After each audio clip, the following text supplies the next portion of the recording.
Hello, friends, and welcome to Weekly Witness, Texas Impact's weekly podcast designed to help mainstream Texans of faith understand the legislative process and help you engage with public policy in the great state of Texas. My name is Scott Atnip, your host and Texas Impact's Director of Public Witness, and I've spent the last 2 weeks at the United Methodist General Conference, so I hope you enjoyed the pre-recorded episodes. Hopefully nothing happened in the world to impact those episodes. Speaking of denominational gatherings, Texas Impact is proud to be a part of the Evangelical Lutheran Church in America's ELCA Advocacy family as a state public policy office for Texas. And here to join us for the conversation this week is Christine Moffett, ELCA Program Director for Environment and Energy Policy. Christine's going to talk to us about the Farm Bill. She'll talk about whether Congress can pass anything during an election year, what's in the bill, and why it matters. On this and many other topics, Texas Impact has resources for you to learn more and opportunities to get involved. We hope that you'll consider joining one of our teams, including our issue champion teams, or that you'll help mobilize your community or congregation through the Texas Faith Votes campaign. Learn more at texasimpact.org. If you have questions or need more information, you can always reach out at scott@texasimpact.org. So with that, I hope you enjoyed this week's conversation with Christine Moffett.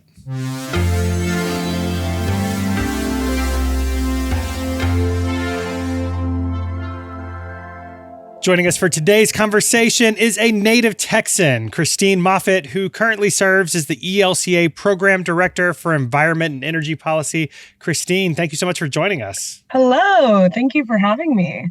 I heard you got to spend a little time with some of our Texas Impact colleagues this week, right? That must have been exciting for everybody. Yeah, it was so fun to see them again.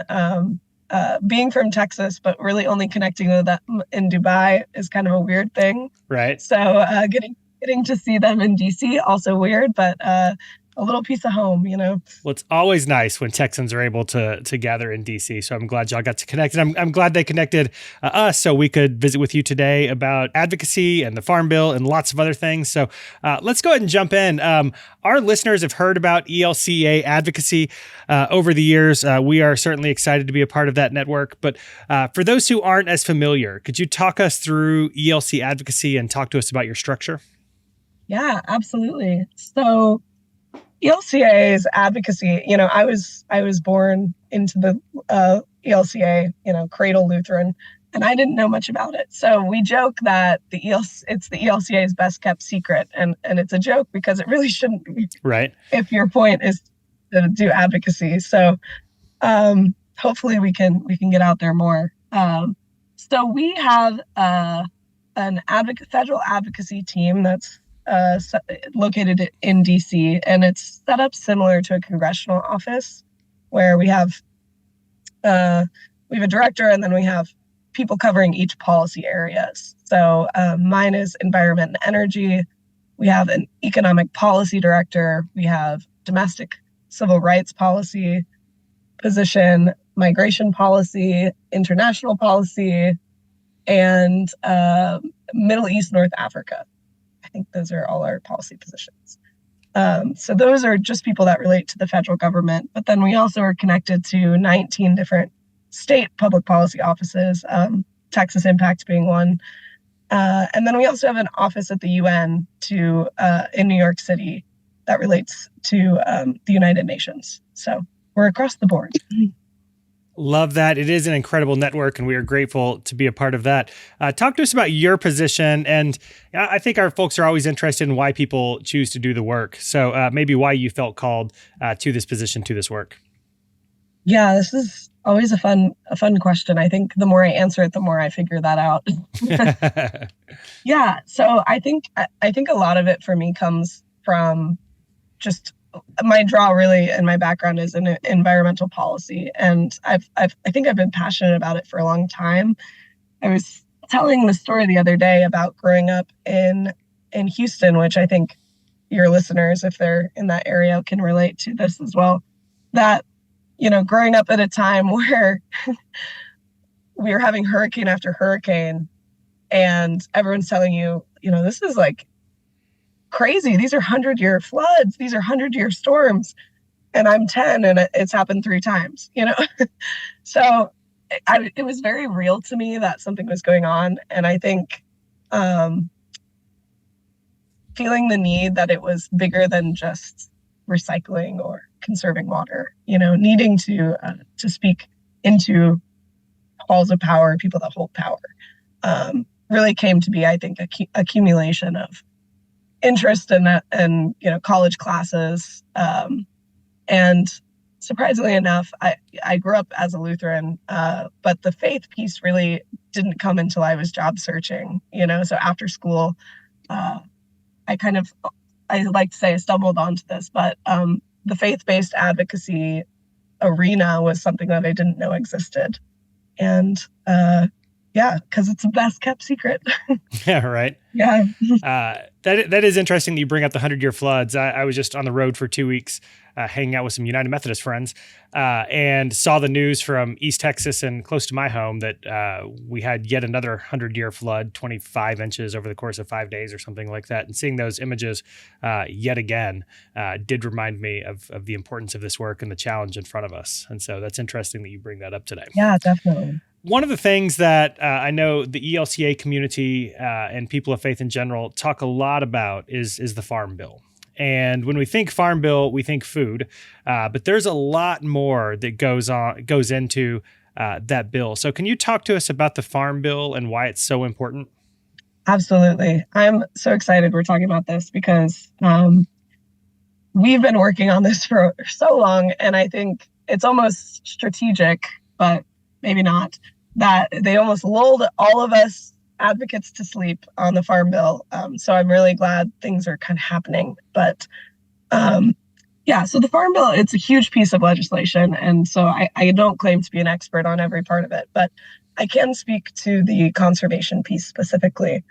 The conservation aspect of the Farm Bill was put in many, many years ago, and it's evolved over the years. But the main programs within the conservation piece that really do a lot towards not only just helping farmers have higher quality practices, but also, promoting various conservation programs and stewardship across farmers. So the first one is the Environmental Quality Incentives Program, often referred to as EQIP.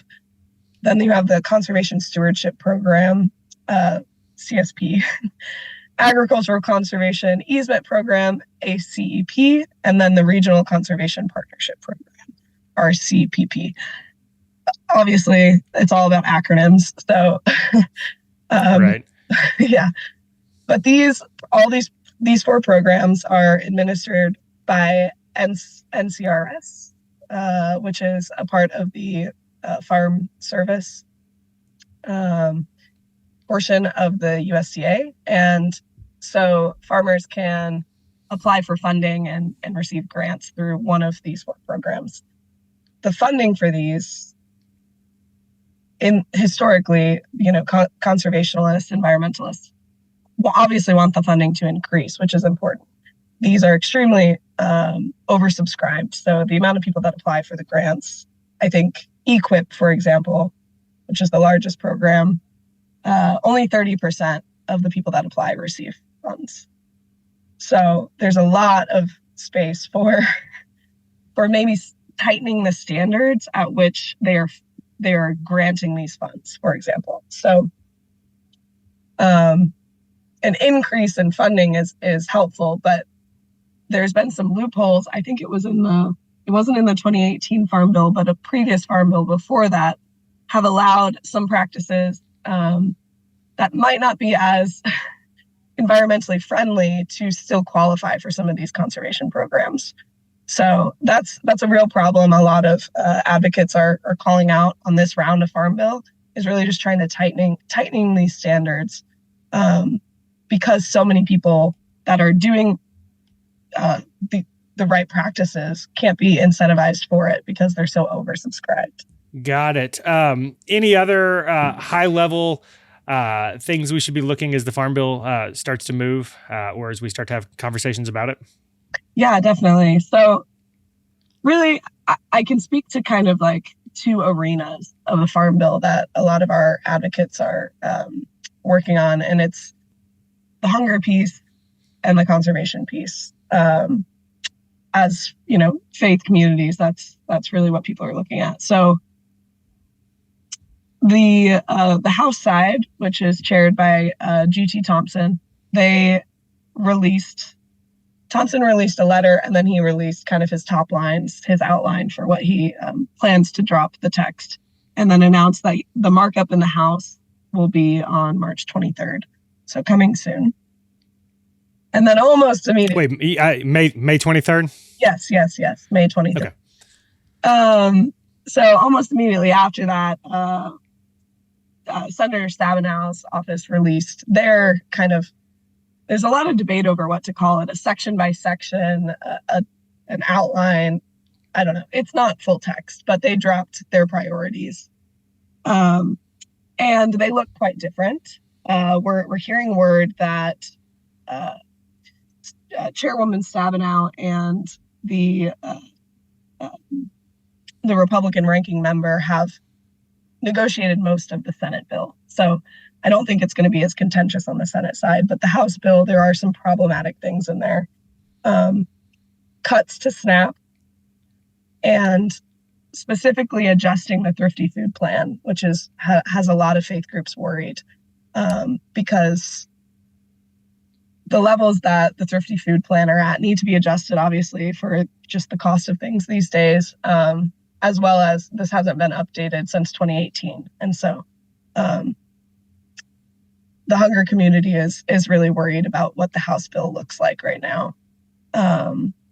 Conservation side, what we're seeing is that the Inflation Reduction Act had committed funds to add on top of the baseline conservation programs. So all the ones I had previously mentioned, the Inflation Reduction Act added 14 million, around, maybe a little more, to all four of those programs, but with the constraints that money can only go to climate smart practices.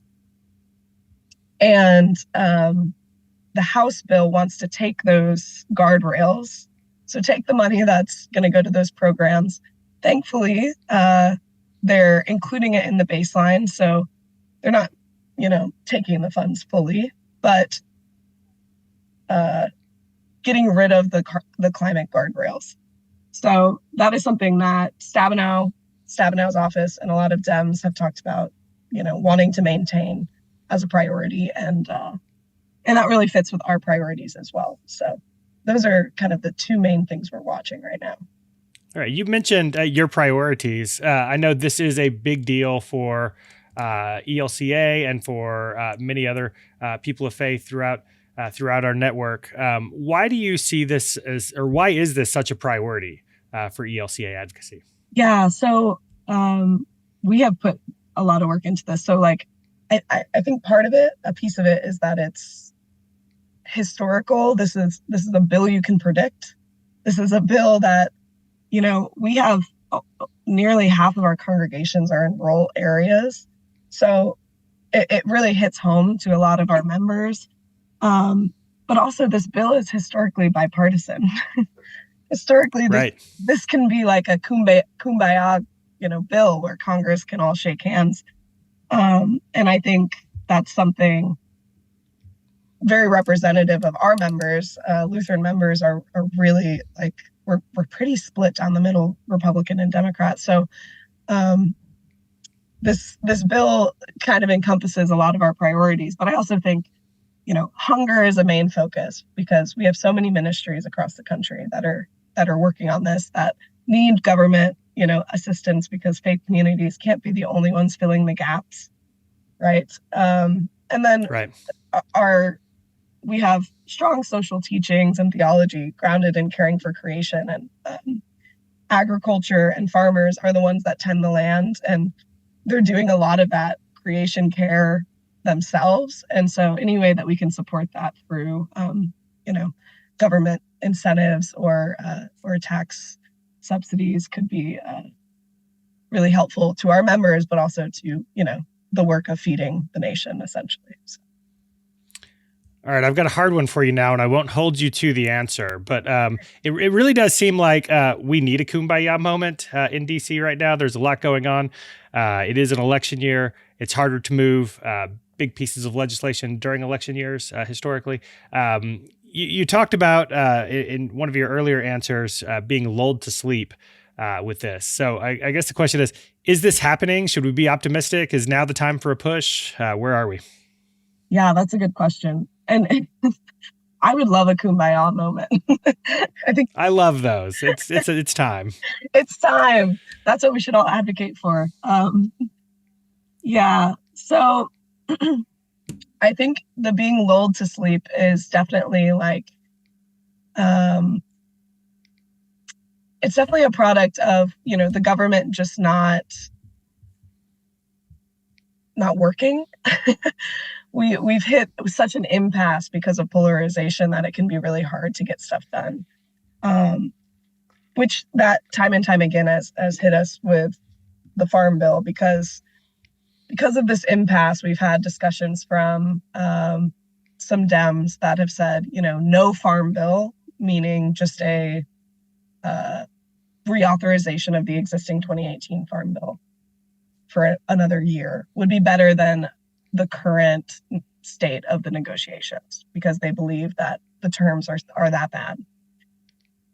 But there's a couple factors in that. So if the Democrats don't want to push another Farm Bill through, Stabenow is retiring, so she will no longer be the chair of the Senate Ag Committee. I think so. A lot of groups kind of stepped off the gas because they were thinking, okay, this isn't going to happen. Dems are saying they don't want it, but it is an election year and there is a lame duck. And depending on how each House or Senate could flip, one of the committees could want to push it through. And so I think listening and hearing that the committees are putting things out right now, I think they are all trying to prep because we don't know what will happen in the lame duck. So sooner rather than later, you want to get the advocacy out there. You want to get your voices heard before they've all decided and picked their sides. And I think that is now before the markup in committee in the House at the end of May. So yes, that is the message we are taking right now, is that we're doing a big push for Farm Bill. But, predicting Congress is like, I got you. I won't hold you to that. How can listeners help? You can call your congressperson. I believe there's a couple Texans on the House Ag Committee that could be helpful in tipping the scales. I think you have to let your representatives know what's important to you.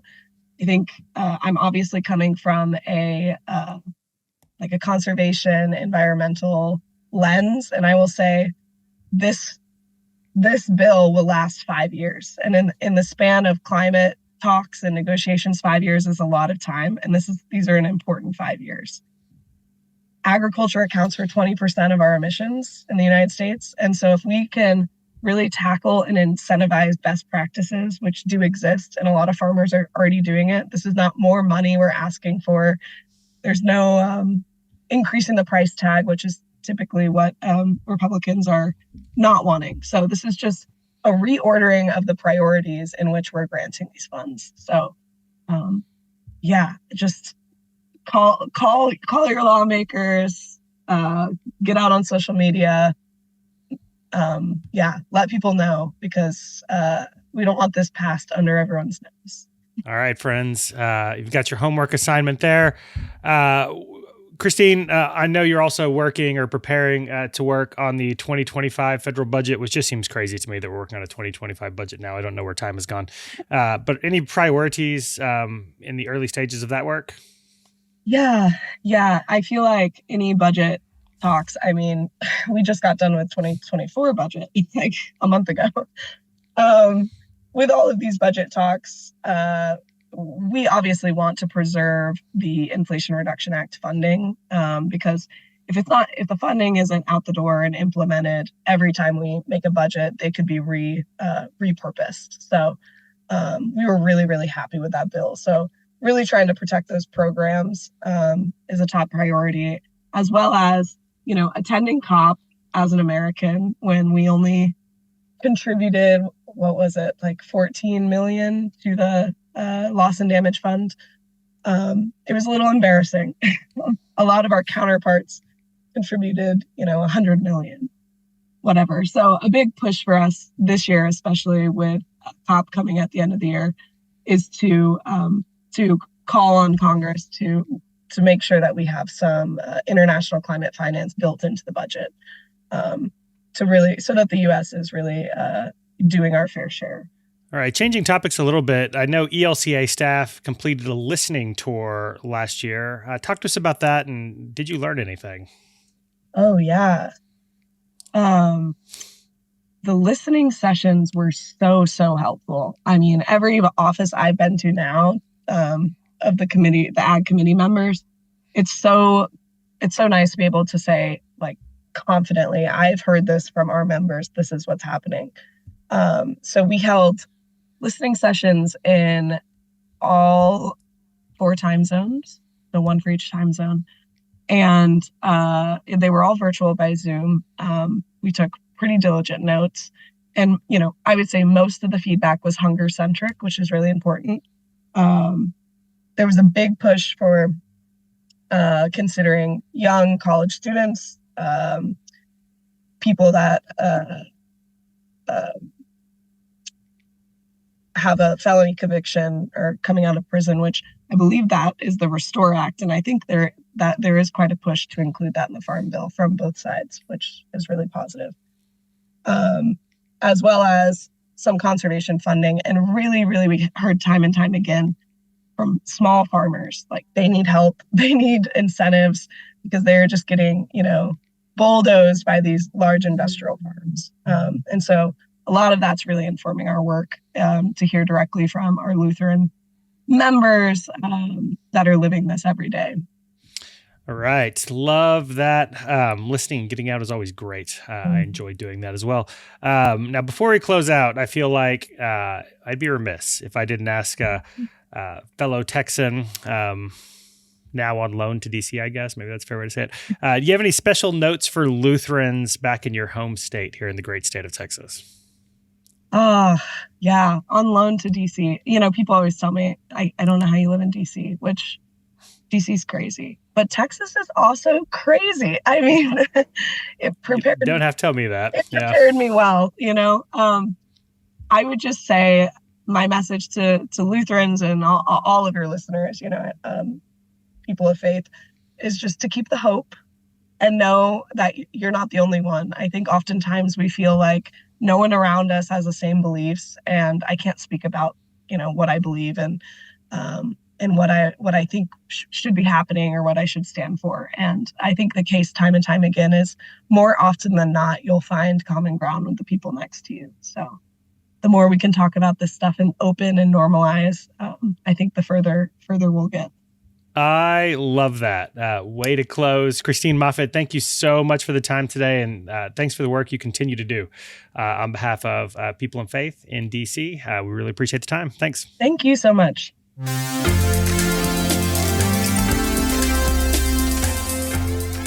I hope you enjoyed this week's conversation with Christine, and I hope you'll consider what you can do to move the positive aspects of the Farm Bill forward. I'll also remind listeners that many of you have an opportunity to vote in the May runoff elections. If so, I hope you're encouraging your friends and congregations to vote in this critical May election. Remember, turnout will be low, so your vote and efforts count even more. Check out Texas Impact's Texas Faith Votes campaign for resources. For those and so much more, check out texasimpact.org. And while you're there, I hope you'll take a moment to sign up to be a member of Texas Impact. Your membership supports this podcast and all of the work to engage Texans of faith to advocate for a more just and equitable Texas. If you have questions about any of it, please reach out. You can reach me at scott@texasimpact.org.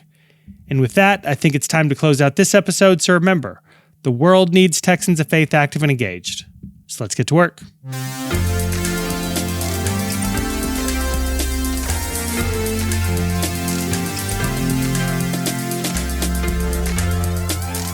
Weekly Witness is hosted by Scott Atnet, engineered and produced by David Fasalo. Our executive producer is B. Moorhead. The opinions expressed on Weekly Witness are those of Texas Impact and our guests, and do not necessarily reflect the views of our sponsors. Weekly Witness is a product of Texas Impact, people of faith working for justice. Visit us online at texasimpact.org.